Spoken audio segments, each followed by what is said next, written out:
ఈరోజు BJP party వారికి 60 నిమిషాలు అధ్యక్ష, 8 మంది సభ్యులకు కేవలం 4 నిమిషాలు మీరు కేటాయింపు చేయడం జరిగింది.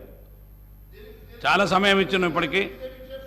మహేష్ రెడ్డి వీరికి ఎంతసేపు ఇచ్చారు సార్? నిన్న మాకు క్లారిఫికేషన్ కూడా ఇవ్వలేదు. మహేష్ రెడ్డి గారు మీరు మాట్లాడుకొని మీరు లొల్లి పడి బయటపడుతుంది సార్. ఇది అన్యాయం సార్. ఇది మహేష్ రెడ్డి గారు మీరు కంప్లీట్ చేయకపోతే గౌరవ మంత్రి గారు మాట్లాడతారు. కంప్లీట్ అంటే ఒక్క నిమిషంలో మీరు కంక్లూడ్ చేసేయండి.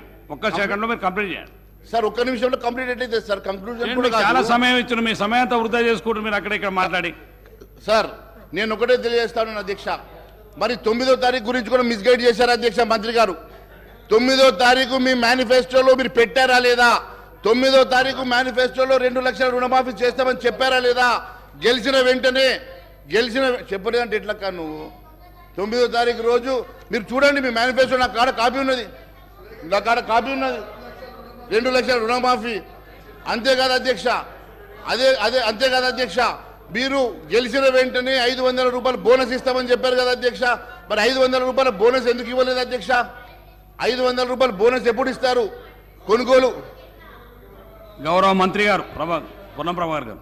సార్ ఇప్పుడు మీరు ఇంతకుముందు వాళ్ళు మిమ్మల్ని విమర్శించినప్పుడల్లా మా వాళ్ళు కొద్దిగా కనీసం రిస్క్ వచ్చింది. ఎందుకంటే గవర్నమెంట్ మైండ్ సెట్ మారింది అధ్యక్ష. మీ ద్వారా సభ్యునికి తెలియజేస్తా ఉన్నాం. వాళ్ళేమో కేంద్ర ప్రభుత్వం నుంచి నిధులు తెచ్చుకోవద్దు, కేంద్ర గవర్నమెంట్ స్కీమ్స్ని ఇంప్లిమెంట్ చేసుకోవద్దని ఆలోచన ఉంది.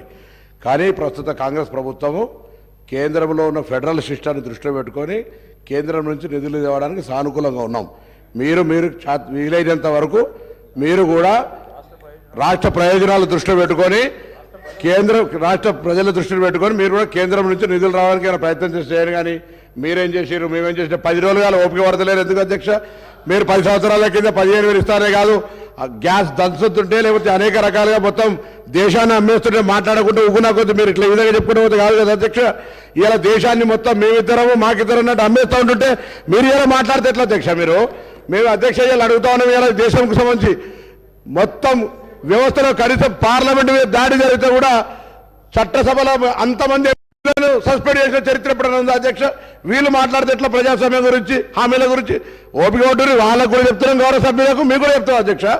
మా ప్రభుత్వం ఇప్పుడే మేము తప్పకుండా హామీలు అమలు చేసే బాధ్యత మాది. గత 10 సంవత్సరాలుగా ప్రభుత్వ ఆర్థిక పరిస్థితి ప్రజలకు చెప్పాలని ప్రయత్నం చేస్తా ఉన్నాం. పరపతి గురించి మాట్లాడిన గత సభ్యుడు కూడా కాంగ్రెస్ కున్న పరపతి ఈ దేశంలో వేరే పార్టీకి లేదు అధ్యక్ష. ప్రభుత్వాన్ని నడపడము, పరపతి, గౌరవం కాపాడడం అనేటువంటిది కాంగ్రెస్ పార్టీకి సంబంధించిన ప్రతి నాయకుడికి వెన్నెరతో పెట్టే విద్య. కాబట్టి ఎక్కడ కూడా ఏ ఇబ్బంది లేదు.